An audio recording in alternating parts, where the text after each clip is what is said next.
Meus irmãos, a paz do Senhor Jesus, amém, glória a Deus. Abra sua Bíblia, Evangelho de Jesus, escrito por Mateus, capítulo de número 18, versículo 18.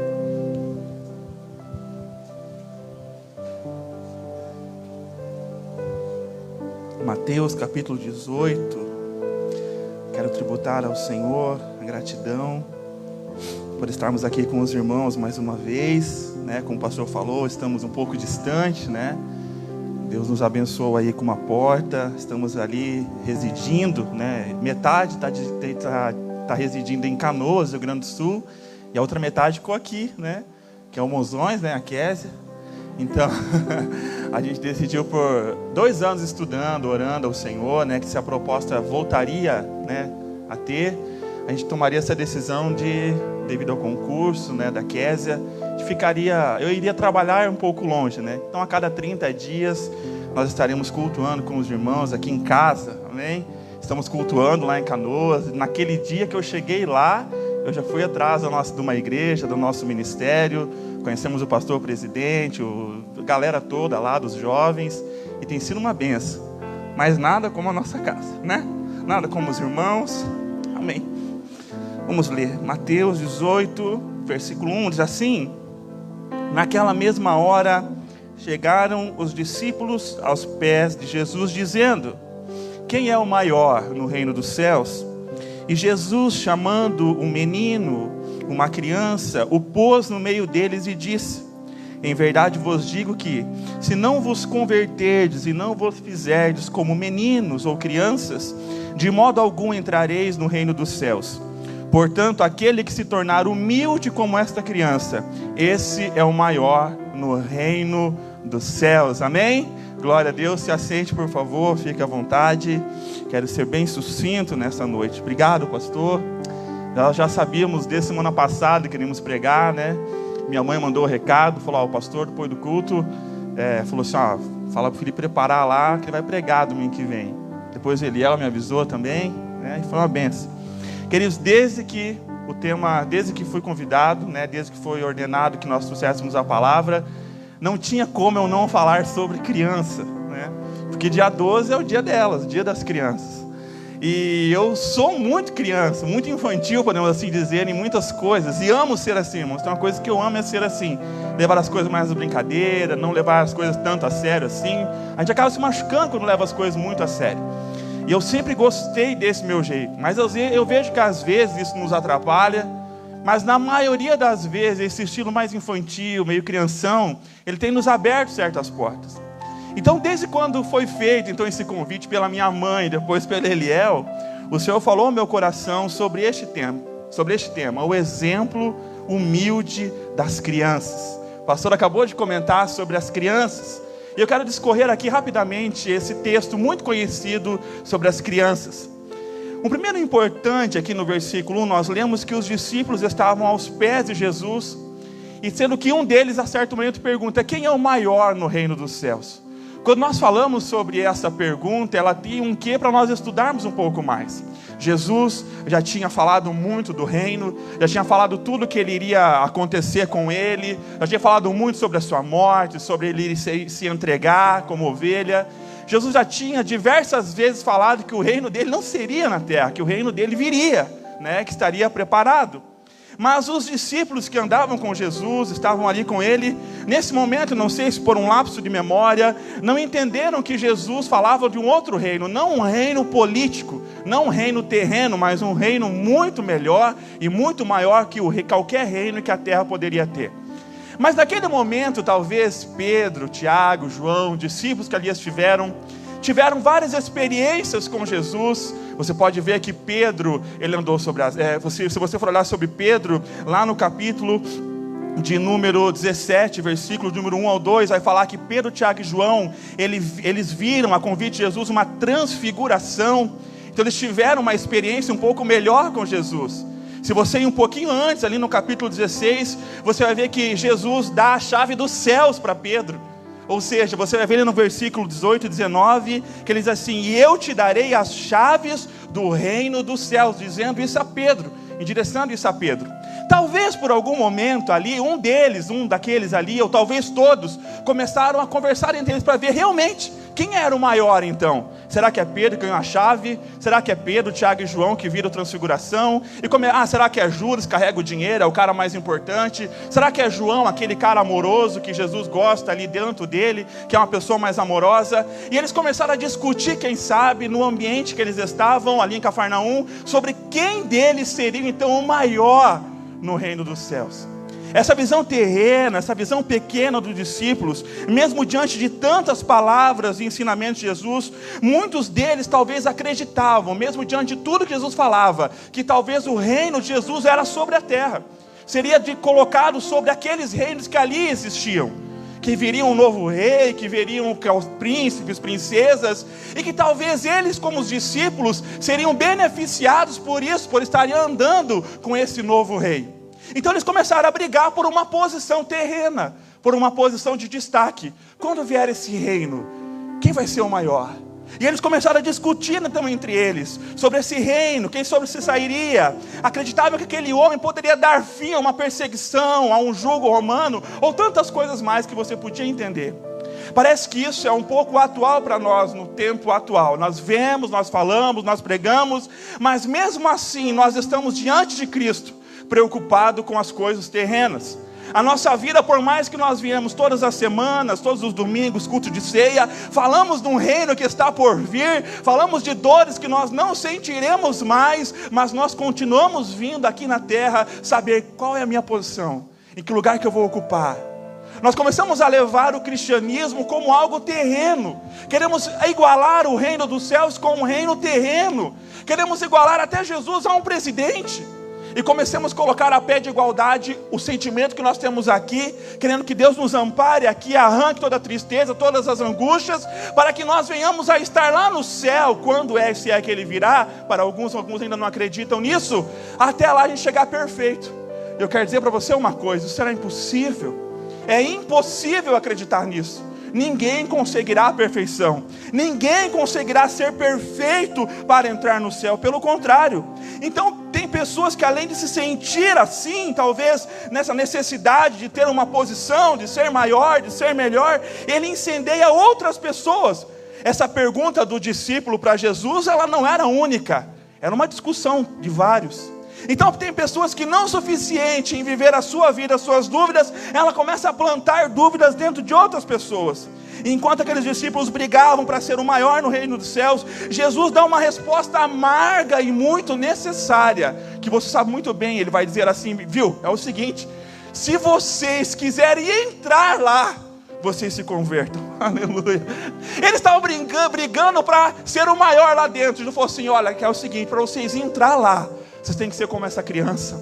Aleluia, louvado seja Deus. O mundo, então, irmãos, é recheado de donos da verdade, buscando nas outras aquilo que elas não têm, que é uma perfeição. Naquele tempo, quando a gente vai buscar lá em Mateus capítulo 11, versículo 25, vai dizer bem assim: naquele tempo respondeu Jesus e disse: graças te dou, ó Pai, Senhor do céu e da terra, que ocultastes essas coisas aos sábios e entendidos, mas Ele revelou a quem? Aleluia, aos pequeninos. Aleluias. Eles estavam buscando uma verdade, buscando uma posição terrena, mas Jesus estava querendo revelar as coisas aos pequeninos, não aos maiorais, não aos presidentes, não aos governadores, não os que são donos da verdade, mas os humildes, os simples, que buscam verdadeiramente o reino dos céus. Aleluias. Você nunca vai saber o suficiente. Lá no versículo 2, quando Jesus chama o menino, chama essa criança, você precisa entender a posição que uma criança tinha naquele contexto cultural. A criança não era como nós vemos hoje aqui, algo muito bem quisto, muito bem visto. As crianças eram tidas como estorvo. Pode pesquisar. Na cultura, isso não está falando da cultura judaica, na cultura geral, as crianças eram estorvo, principalmente as meninas. Os homens, os meninos, eles viam aquelas crianças como uma mão de trabalho, um auxiliador. Era assim. Se não servisse, tanto é que as crianças que nasciam doentes, sem um braço, sem uma perna, coxos, enfim, elas eram desprezadas, jogadas como se fosse no lixo. umas para morrer a própria sorte, porque as crianças não eram bem vistas nesse tempo, elas não eram bem queridas. No original grego, muitas das vezes, nós vamos ver que elas não falam de crianças num gênero, menina ou menino. Ele vai chamar no lugar de crianças, isso, como se fosse um objeto. Então as crianças, elas eram renegadas, elas eram repelidas. Mas num ambiente em que todo mundo não quer, Jesus abraça. Aleluias. Num ambiente em que todo mundo não queria saber das crianças, que eles queriam ser os maiorais, Jesus pega e fala assim: vocês têm que ser como esta criança aqui, como isso. Aleluia. Louvado seja o nome do Senhor Jesus de Nazaré. O que tem mudado nos dias de hoje? Nossas crianças estão sendo tratadas como objetos. O que muda? A gente olha para o passado e fala: meu Deus, como essas crianças eram tratadas como objeto? Como assim? As mulheres, as crianças, meninas, tem uma carta de um etíope que foi pego ali, alguém escreveu, alguém colocou isso num livro, não lembro bem certo, foi Champlin ou N.T. Wright, não sei bem certo. Eu estava lendo ali que o egípcio, ele manda uma carta de amor para sua esposa. Ele estava fora da cidade e ele manda uma carta, um papiro de amor para sua esposa. Ele sabe que ela está grávida e ele fala palavras lindas para sua esposa. Mas sabe o que ele faz sobre o filho? Se for um menino, cria, mas se for uma menina, deixe morrer. Esse era o tratamento das crianças. Quando nós olhamos para o público atual, ele não deixa de ser diferente. Nós continuamos tratando as nossas crianças como se fosse objeto, porque nós não temos mais tempo para elas. Nós não temos mais tempo para cuidar, para tratar. Despejamos nelas vontades nossas, desejos nossos. Eu quero ser um médico, eu não consegui. Agora você, meu filho, tem que ser um médico. Eu não consegui ser um advogado, mas você vai ser, porque o pai vai te dar todas as condições. Às vezes o filho nem quer. Não é o sonho dele. Nós começamos a sonhar na vida dos filhos e começamos a tentar abraçar, e o filho não faz o que nós queremos, e nós começamos a chamar de bastardos e afastá-los. Tomamos todo o nosso tempo com o trabalho, estudo, e não tiramos um tempo de saúde com os nossos filhos, para tentar colocar na mente deles um aprendizado fiel de Cristo Jesus, um aprendizado da fé. Aí você vai me responder assim: mas eu trago meu filho na IBD, eu trago meu filho para o culto das crianças, eu compro a lição da IBD. Lá em Provérbios 22:6 vai falar assim: instrui o menino no caminho que se deve andar. Vou repetir, diz assim: instrui o menino ou a criança no caminho. Vamos fazer um exercício aqui agora? Levante seu dedo indicador, levante seu dedo indicador agora. Levante seu dedo indicador, levante seu dedo indicador, levante, dedo indicador. Indicador, levante o dedo indicador. Tem um monte de irmão com o dedo polegar levantado. Por quê, irmãos? Eu estou falando para você levantar o indicador, mas você vai pelo meu exemplo. O exemplo é muito mais forte do que as minhas palavras. O indicador, obviamente, é esse. Tem irmão rindo aí porque está ali, indicadores. Então quando nós falamos assim: não, eu levo meu filho para a IBD, é porque eu quero ter mais tempo para dormir. Eu volto para casa para dormir, para descansar. Não é levar lá na IBD, é estar com ele na IBD, aprendendo. Porque o teu filho vai falar bem assim: peraí, mas o meu pai me traz aqui e vai embora.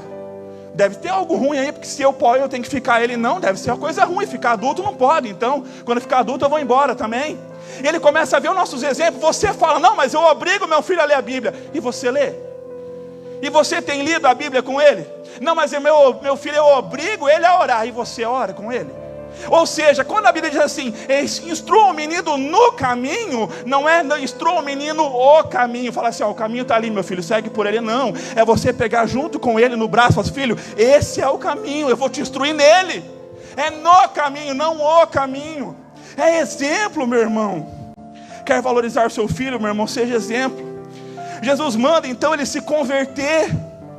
Versículo 3 diz assim: e disse: em verdade vos digo que, se não vos converterdes.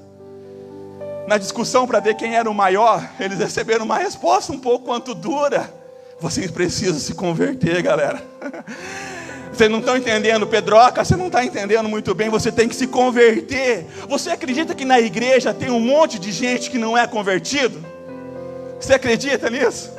Tem gente dentro da igreja que não é convertido, irmão. Porque tem diferença. Tem gente que é convencido. Ele é convencido que Jesus é o Salvador. Ele é convencido que Jesus salva. Ele é convencido que Jesus cura. Ele é convencido que Jesus é amor. Ele acredita.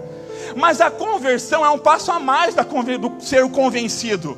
É um passo a mais, é converter, é mudar o caminho, é mudar o trajeto. Eu sou convencido que esse Jesus salva, mas essas atitudes não é de um cristão. Então eu vou me converter, eu vou mudar o meu caminho, eu vou mudar as minhas estratégias, eu vou mudar a minha palavra, eu vou mudar as minhas atitudes. E isso é se converter, e para isso tem um preço. Se a salvação é de graça, meu irmão, o discipulado ela vai te custar um grande preço, um alto preço.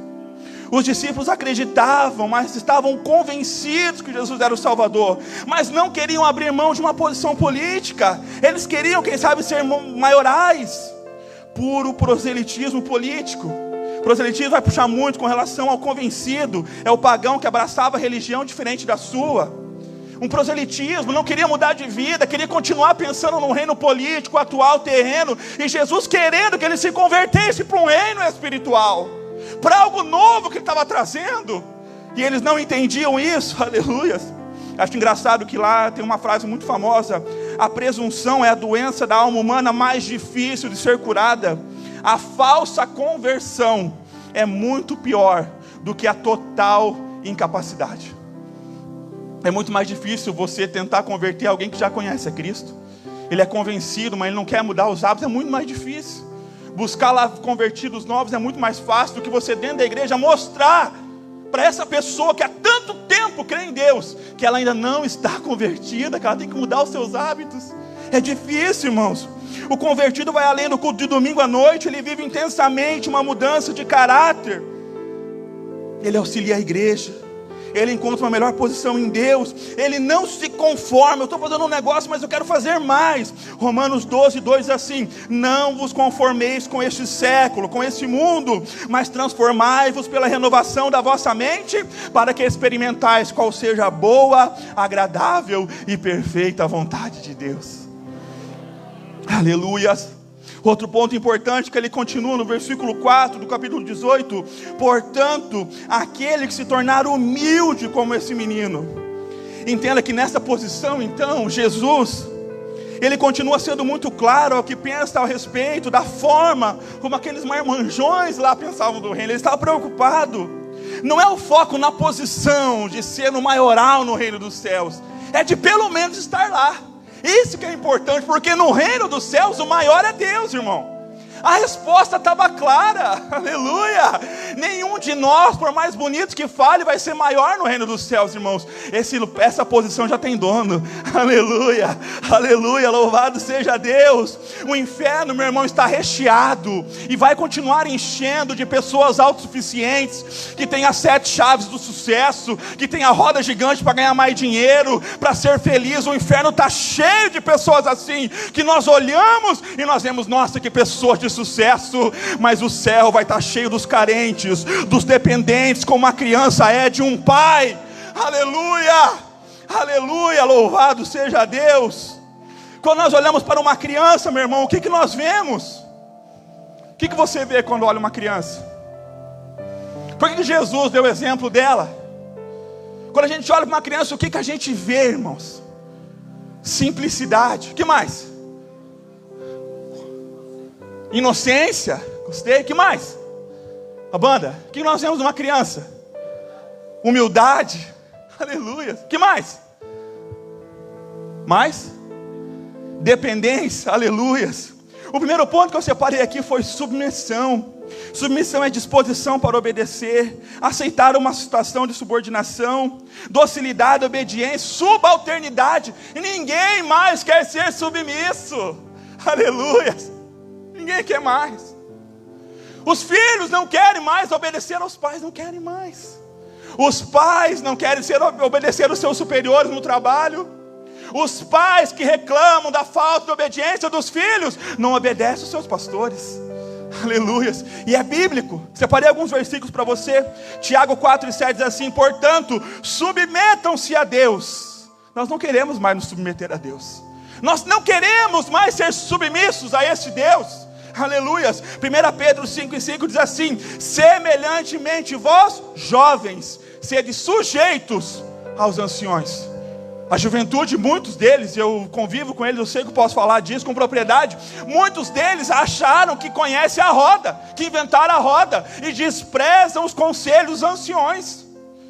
De quem já passou por essa vida, 30, os cabelos brancos às vezes, nem para ouvir muito jovem para. Aleluia. Não querem mais, não estou falando que é geral, uma parte.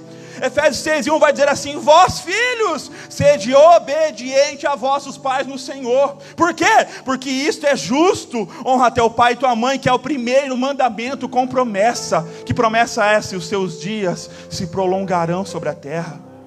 Nós não queremos mais ser submissos aos pais. Não queremos, aleluias. Romanos 13:2 vai dizer assim: toda alma esteja sujeito às potestades posteriores, superiores, ou seja, presidentes, governadores, prefeitos. É ordenança divina, submissão a essas pessoas também. Lá em Hebreus 13:17, obedecei aos vossos pastores e sujeitai-vos a eles. Não queremos. Não, nós temos a nossa ideia. Eu tenho a minha teologia, eu tenho a minha maneira de pensar, eu tenho a minha maneira de achar da Bíblia. Meu irmão, é bíblico, sujeitai aos vossos pastores.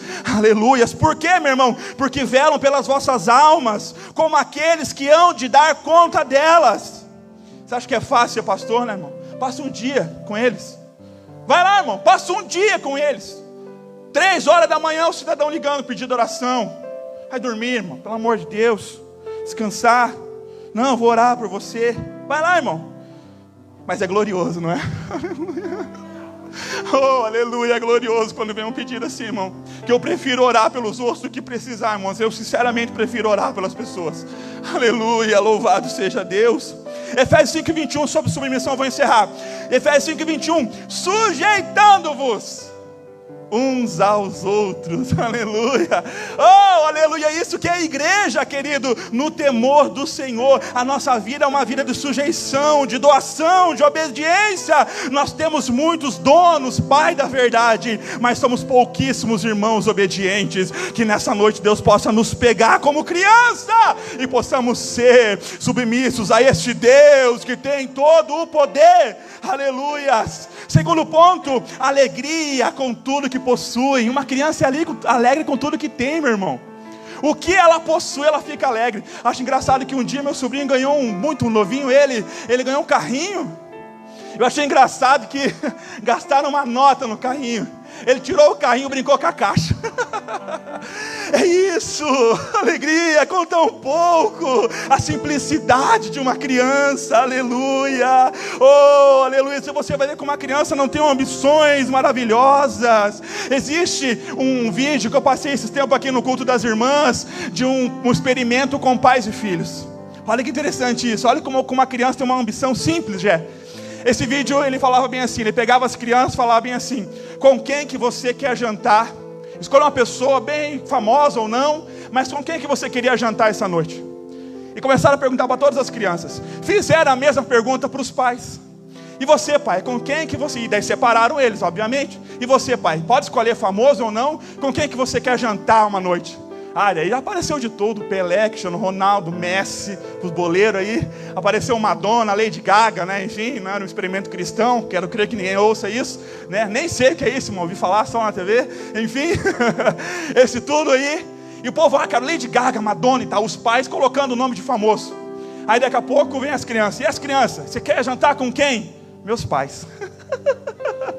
Eles só queriam os pais, aleluia, uma ambição familiar, em viver em família, louvado seja Deus, aleluias. Ela está disposta a brincar com uma caixa de leite, meu irmão, fingindo que é uma BMW, mas enquanto ela brincar com aquela caixinha simples, ela olhar para trás, para o lado, para frente e ver você. A tua presença vale mais do que um presente para uma criança.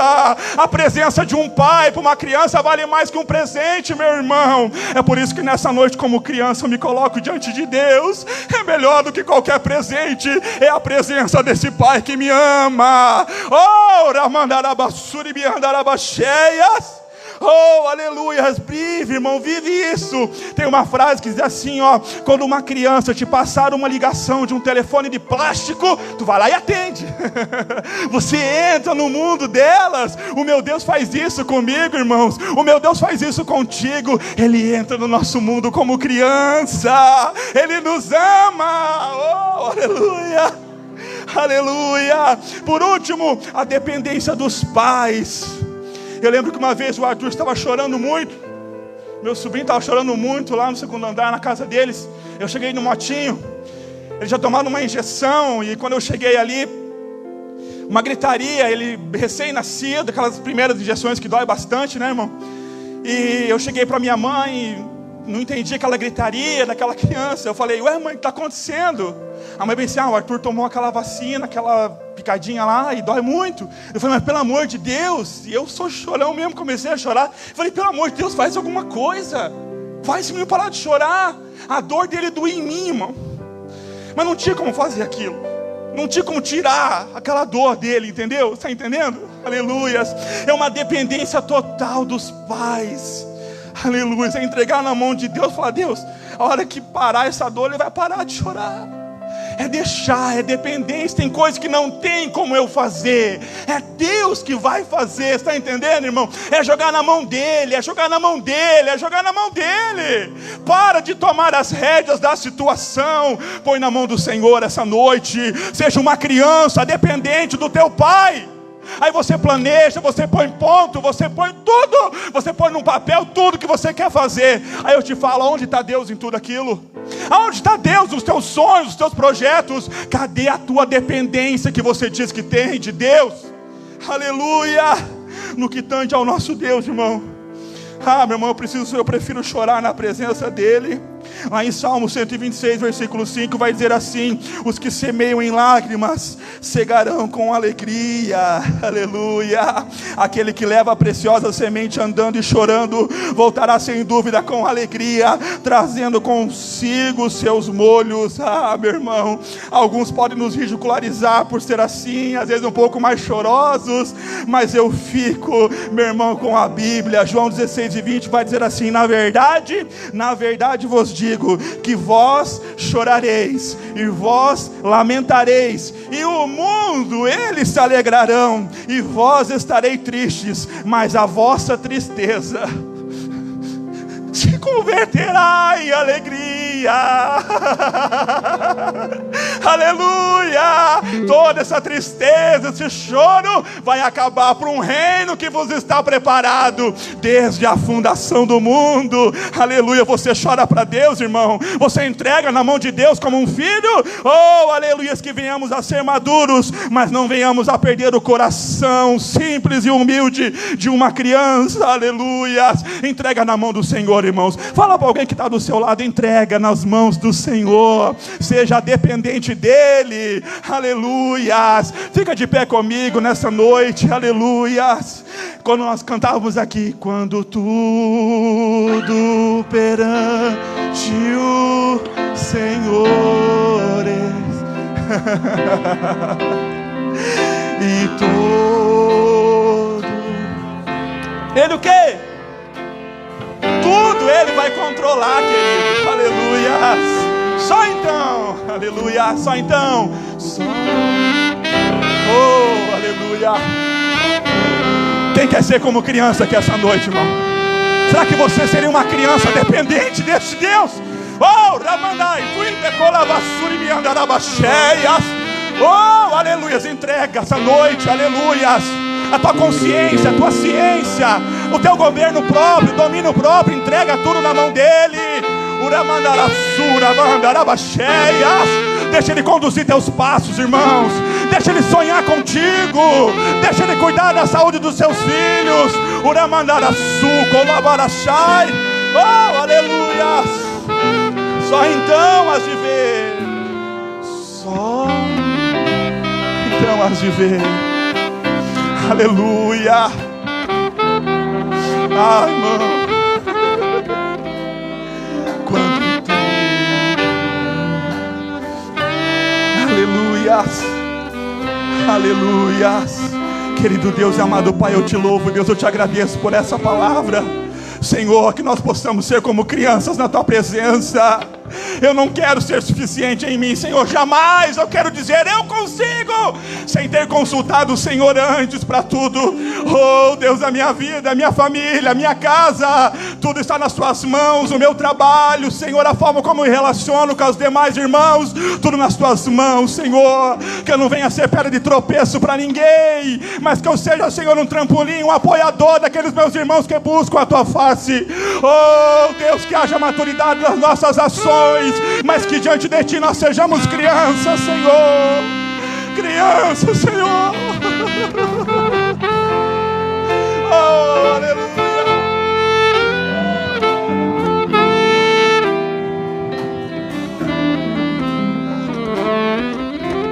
Glória a Deus. Permaneça de pé, meus irmãos. Aleluia. Neste momento, nós vamos passar para a ministração da ceia do Senhor. Quantos querem agradecer? Felipe, também. Vamos estar orando por ele, para que Deus guarde ele nessas caminhadas aí, né? Que Deus o proteja. Conte com as nossas orações.